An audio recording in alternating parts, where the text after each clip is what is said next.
Hello and welcome to the next Lukozer retro game review video. For this one it is Gridrunner Revolution, and I've just called this a retro review, haven't I? It's actually a PC game review. Gridrunner Revolution is not that old. Now this game is by Llamasoft, and if you know anything about gaming you'll know that Llamasoft means Jeff Minter. And if you know anything about Jeff Minter, you'll know that that means this game is heavy on the effects and logic doesn't really play a major part in the game. It's basically a case of shoot everything until sheep appear, then you have to collect the sheep, essentially rescuing them, and progress through the levels. And that's about it as far as the description goes. It's not one that's going to tax the old grey matter very much, or at least not in theory. Let's get the game underway and you'll see what I mean. We'll start at the beginning, so difficulty is Korma. For some reason it goes through the various curries to describe the difficulty levels. Well, alright, here we go. Right, so that's one sheep rescued. 3. Now, although the game does play, you know, vaguely similar to the original Gridrunner, which came out on the Commodore 64 and the VIC-20. Ah, fuck it. Oops, loser. 1. What a fuck up. Anyway, yes, because this plays very similarly to the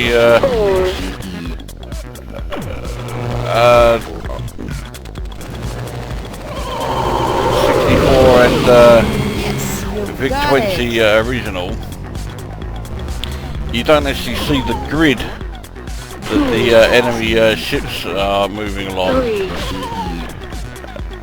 And although the Spectrum, I keep saying Spectrum, the VIC-20 and the Commodore 64 games were heavy on the effects, it was obviously nothing like this. This is quite insane on the old special effects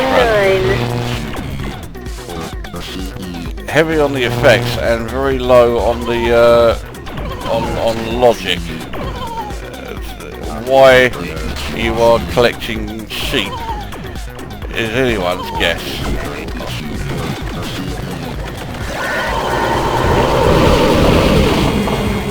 Significantly better at that stage. Here we go into level 3. Now I can rotate the ship,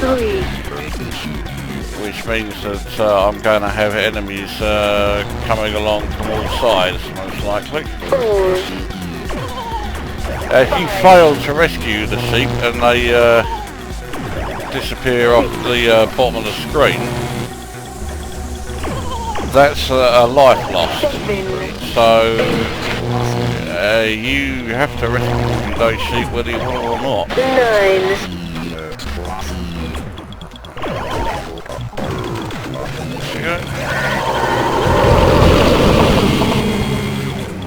Now, although it looks almost random, there is actually a logic behind it.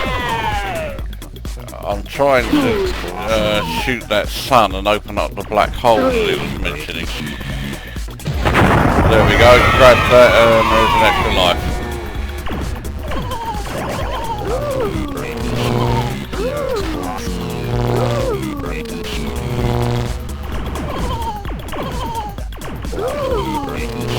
So if you are already familiar with Jeff Minter games, then the appearance of this game will come as no surprise to you whatsoever. It's pure, you know, Minter.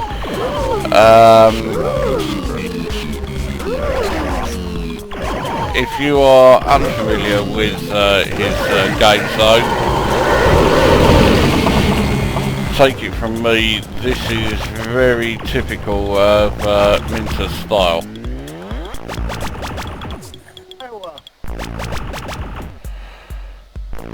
Trying to again get enough shots into the sun to turn it into the black hole and grab the extra life. I don't know if I'm going to get away with it. Getting close. Ah, you fucker.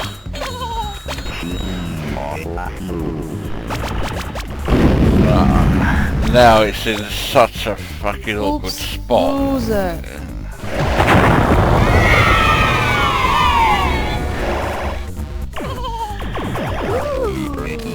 And the suns there, they do have a gravitational effect, rather like in fucking getting dangerous, I suppose. And it means that they send your shots all over the place. I am rather stating the obvious though. I mean, you only have to take one look at it to see that it's doing that. It's absolutely bloody insane.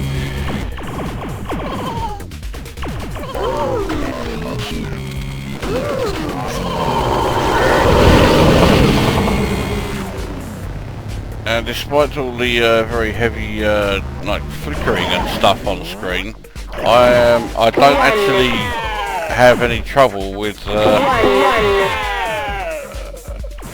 playing the game. It's not no,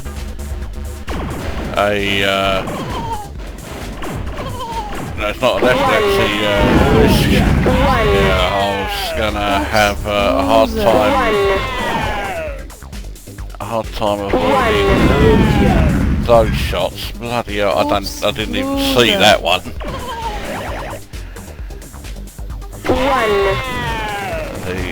Yeah, I did awful on that go. Right, okay, here we are. I think this level is the furthest level I've got. 5,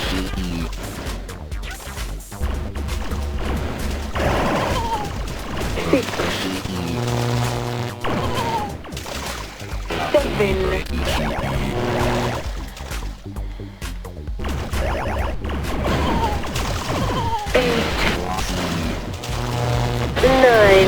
So, what do I think of it? I think it's absolutely bloody... I think it is mental. Big time mental. But that is not a bad thing. Oops, loser. That's game over, yeah. They're nowhere near my best score. I've done much better than that. No, in fact I have got further than that. I've made it to the level up from this one. I mean, the game has no logic. It's completely over the top. And I think it's fucking brilliant as a result. It's very heavy on the visual effects, very heavy on the sound effects. It's typical Jeff Minter design, as in it's just looks like it's designed by someone who possibly needs put in an institution. Certainly someone who I dare say dabbled in LSD on more than a few occasions, but I think it looks fantastic. It's completely over the top. It's completely surreal. It's Jeff Minter, you know. And I would give it 8.5 out of 10. It's a good shoot 'em up. It starts off easy enough. Believe me, it does not stay easy for long. So yeah, the difficulty goes up by quite a bit after initially luring you into a false sense of security. So there you go, Gridrunner Revolution. I'll give it 8.5 out of 10. It's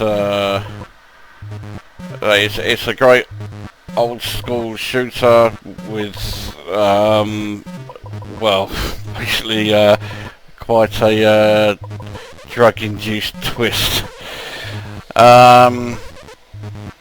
So there you go, that's this video done, and we shall see you in the next one.